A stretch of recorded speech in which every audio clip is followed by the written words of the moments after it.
What do you think about zero-hour contracts? I think they're disgusting. I hate that kind of work culture.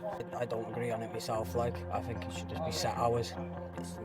It's not good. Say if you have like a baby and stuff like that, it's not good. You need a full-time job. It's horrible. I'd hate that feeling. Companies are just exploiting the fact people struggle to get jobs, so they go, oh, have this terrible contract. Oh, let's hope you can live on that, because who knows how many you're going to get the week after.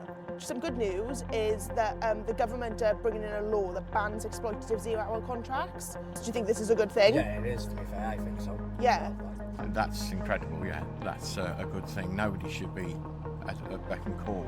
I think to have a main contract is important, and fixed hours. What would you say to trade unionists and to workers who are fighting for stopping exploitative practices in the workplace? Well, I'd say keep going, do what you're doing, and make it better for all of us and everyone else coming into the country. I'm extremely happy and proud that they're fighting against that, because I'm not a big fan of workers being exploited.